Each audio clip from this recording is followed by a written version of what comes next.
Hello दोस्तों, कभी सोचा है कि पढ़ाई की एक्स्ट्रा क्लास जिंदगी में इतनी एक्स्ट्रा आफत ला सकती है। आज की कहानी है हमारे भाई लियो की, जिनका दिल अपनी कॉलेज की कतई जहर हुस्न की मल्लिका प्रोफेसर मैडम पर आ गया। अब भाई मैडम भी कोई कम नहीं थी। एक्स्ट्रा क्लास के बहाने लियो को रोककर ऐसी खुदाई शुरू की कि भाई साहब आप सोच भी नहीं सकते। लेकिन कहानी में मोड़ तब आया जब लियो की असली वाली गर्लफ्रेंड ने दोनों को रंगे हाथ धर दबोचा। अब आगे क्या हुआ? क्या लियो का डंडा सही जगह फिट हुआ या मैडम ने खेल ही खत्म कर दिया? सब बताएंगे विस्तार में। लेकिन पहले वो जो नीचे सुंदर सा लाल बटन दिख रहा है ना, उसे दबाकर चैनल को सब्सक्राइब मारो और वीडियो को लाइक ठोक दो। चलिए शुरू करते हैं इस मूवी का रायता। दोस्तों, कहानी की शुरुआत होती है सिमरन नाम की एक बेहद क़यामत ढाने वाली मैडम से। आज कॉलेज में उनका पहला दिन था। अब मैडम थी नए जमाने की, तो सच धज के ऐसे आई कि कॉलेज का हर लवंडा उन्हें देखकर पानी पानी हो जाए। कॉलेज की प्रिंसिपल मैडम ने उनका मुस्कुरा कर स्वागत किया और पूरा कैंपस घुमाने लगी। चारों तरफ जवान लड़के लड़कियों की भीड़ थी। तभी सिमरन मैडम की नजर पड़ती है हमारे हैंडसम हंक लियो पर। लियो को देखते ही मैडम के दिल में घंटियां बजने लगी और दिमाग में कुछ तूफानी करने का ख्याल आ गया। खैर वो तो बस आज कॉलेज देखने आई थी, सो थोड़ी देर बाद अपनी कमर मटकाते हुए घर लौट गई।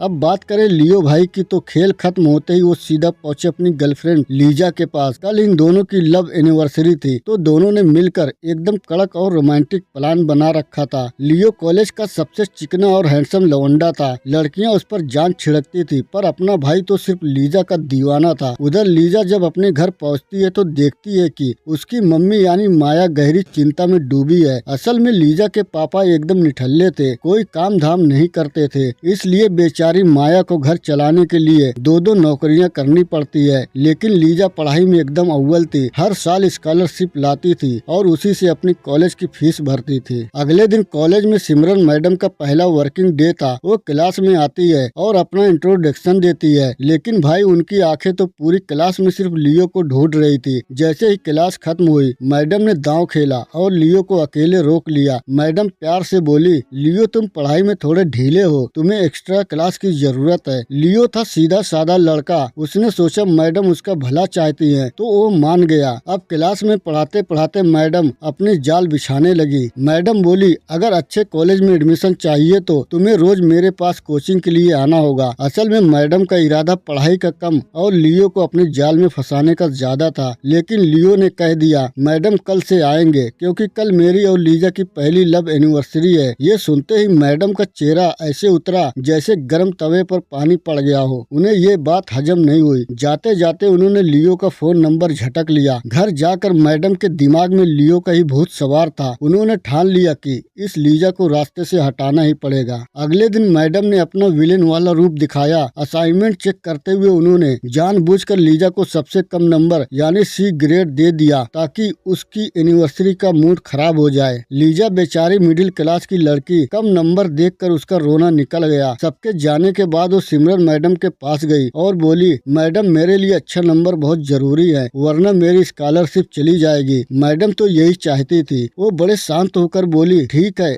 अगर नंबर चाहिए तो ये असाइनमेंट कल सुबह तक दोबारा पूरा करके लाओ। लीजा ने कहा, मैडम आज तो मेरी एनिवर्सरी है। मैडम ने कड़क आवाज में पूछा, अब तुम खुद तय कर लो, तुम्हारे लिए तुम्हारा भविष्य जरूरी है या ये एनिवर्सरी जरूरी है। बेचारी लीजा मजबूरी में मान गई और रोते हुए लियो के पास पहुंची। उसने लियो से माफी मांगते हुए कहा कि आज रात का प्रोग्राम कैंसिल करना पड़ेगा। असल में दोस्तों, आज की रात दोनों लाइफ में पहली बार कुछ खास करने वाले थे, लेकिन ऐन मौके पर लीजा के मना करने से लियो का मूड कतई खराब हो गया। वो गुस्से में पैर पटकता हुआ वहाँ से चला गया। अब लियो भाई पार्क में अकेले उदास बैठे थे। तभी वहाँ शिकारी की तरह नजर गड़ाए बैठी सिमरन मैडम अपनी गाड़ी से आ धमकती है। वो लियो को अपनी गाड़ी में बैठाकर एक आलीशान होटल ले जाती है। वहाँ खाते पीते मैडम लियो की लव लाइफ को टटोलने लगती है। लियो थोड़ा हिचकिचाते हुए बोल देता है, मैडम हम प्यार तो बहुत करते हैं, लेकिन लीजा मुझे अपने करीब आने नहीं देती। मैडम के मन में तो लड्डू फूट गए। लौटते वक्त मैडम ने लियो के करीब आने की पूरी कोशिश की, पर लियो ने उस वक्त ध्यान नहीं दिया। अगले दिन लीजा ने लियो से पूछा, कल रात कहाँ थे? तो लियो ने झूठ बोल दिया कि वो दोस्तों के साथ था, लेकिन लीजा को पता चल चुका था कि लियो झूठ बोल रहा है, जिससे उसका दिल टूट गया। उसी रात कॉलेज के एक दोस्त की पार्टी थी। पार्टी में लीजा इतनी क्यामत लग रही थी कि लियो का कंट्रोल खो गया। वो लीजा को खींचकर एक सुनसान कमरे में ले गया और रोमांस शुरू कर दिया। लेकिन जैसे ही गाड़ी आगे बढ़ने लगी, लीजा ने लियो को धक्का दे दिया और बोली, मैं शादी से पहले ये सब नहीं कर सकती। लियो का खड़ा मूड फिर से बैठ गया और वो चिढ़ गया। अब इधर सिमरन मैडम ने एक और चाल चली। उन्होंने अपनी ही गाड़ी जानबूझकर खराब कर ली और मैडम के लिए लियो को फोन घुमा दिया। लियो मैकेनिक बनकर पहुंचा और गाड़ी तो ठीक कर दी, पर उसके हाथ काले हो गए। मैडम ने उसे हाथ धुलाने के बहाने अपने घर के अंदर ले गई। अब अकेले घर में मैडम के हुस्न के जलवे देखकर और लीजा के बार बार मना करने से परेशान लियो खुद को रोक नहीं पाया। उस रात लियो और मैडम के बीच जमकर टपाटप हो गया। कुछ दिनों बाद मैडम ने फिर से लीजा को कम नंबर दे दिए। लीजा को शक हुआ कि कुछ तो गड़बड़ है। तभी उसने सिमरन और लियो को एक बंद क्लासरूम में फुसफुसाते देखा। लीजा का शक यकीन में बदलने लगा। वो चुपके से लियो का पीछा करते हुए सिमरन मैडम के घर तक पहुंच गई। जब उसने खिड़की से अंदर झांका तो उसके पैरों तले जमीन खिसक गई। अंदर लियो और मैडम लाइव धमाका कर रहे थे। लीजा रोते हुए वहाँ से भागी। लियो ने उसे भागते हुए देख लिया और वो मैडम को उसी हालत में छोड़ लीजा के पीछे दौड़ा। उसने लीजा के हाथ पैर जोड़े, माफी मांगी और कहा, मैं बहक गया था, मेरा सच्चा प्यार सिर्फ तुम हो। लीजा का दिल पिघल गया और उसने उसे माफ कर दिया। अगले दिन कॉलेज में भी लियो ने मैडम को भाव नहीं दिया। मैडम का पारा 7वें आसमान पर पहुंच गया। जब वो अकेले लियो से मिली तो लियो ने साफ कह दिया, मैडम सब खत्म करो, मैं सिर्फ लीजा से प्यार करता हूँ। ये सुनते ही सिमरन मैडम का सनकी दिमाग घूम गया। जैसे ही लियो मुड़कर जाने लगा, मैडम ने अपनी कार स्टार्ट की और पीछे से लियो को इतनी तेज जोरदार टक्कर मारी कि लियो भाई सीधे ऊपर पहुंच गए। लियो की मौत हो गई। अब मैडम निकली शातिर खिलाड़ी। उन्होंने चालाकी से लियो का खून लीजा की गाड़ी के बम्पर पर लगा दिया और लियो का खून भी लीजा के कार में छुपा दिया। अगले दिन उन्होंने एक मैकेनिक को मोटी रकम देकर अपनी गाड़ी भी ठीक करवा ली। उधर पुलिस को लियो की लाश मिली तो हड़कंप मच गया। लीजा रोते ही पुलिस के पास पहुंची और उसने सिमरन मैडम पर शक जताया। पुलिस जब मैडम के घर पहुंची तो मैडम ने बड़ी मासूमियत से कहा, अरे वो तो मेरा सीधा सादा स्टूडेंट था और जिस वक्त खून हुआ मैं तो फिल्म देख रही थी, ये देखिए टिकट। पुलिस भी झांसे में आ गई और मैडम ने ये भी कह दिया कि उनका फोन चोरी हो गया है। लेकिन जब पुलिस ने शक के आधार पर लीजा के घर की तलाशी ली तो लीजा की कार के बम्पर पर लियो का खून और कार के अंदर मैडम का गायब हुआ फोन मिल गया। पुलिस ने तुरंत लीजा को हथकड़ी पहना दी। हालांकि बाद में लीजा के घर वाले ने उसे जमानत पर छोड़ा लिया। लीजा जानते थे कि ये सब मैडम का किया धरा है। पुलिस ने उसके पैर में ट्रैकर बांध रखा था ताकि वो बाहर ना जा सके। लेकिन एक रात जब सब बाहर सो रहे थे, लीजा अपनी माँ की कार और फोन लेकर चुपके से सिमरन मैडम के घर पहुंच गई। उसने अपने फोन का वॉइस रिकॉर्डर ऑन किया और अंदर घुस गई। लीजा ने मैडम को उकसाते हुए कहा, तुम एक नंबर की सनकी और पागल औरत हो। लियो तुमसे कभी प्यार नहीं कर सकता था। ये सुनते ही साइको मैडम का गुस्सा फूट पड़ा और वो चिल्लाकर बोली, हाँ मैंने ही मारा है लियो को और अब मैं तुझे भी जान से मार दूंगी। जैसे ही मैडम चाकू लेकर लीजा पर झपटी, तभी ठाए ठाए करते हुए पुलिस अंदर घुस गई। दरअसल पुलिस लीजा के पैर में लगे ट्रैकर की वजह से उसका पीछा कर रही थी और उन्होंने मैडम का कबूलनामा खुद अपने कानों से सुन लिया था। मैडम ने भागने के लिए एक पुलिस वाले पर हमला भी किया, लेकिन लीजा ने फुर्ती दिखाते हुए गन उठा ली और मैडम को वहीं रोक दिया और ये मूवी यहीं पर खत्म हो जाती है। तो दोस्तों, इस तरह साइको मैडम सिमरन पहुंच गई जेल की चक्की पीसने। मिलते हैं अगली ऐसी किसी मसालेदार कहानी में। तब तक के लिए बाय बाय, टेक केयर।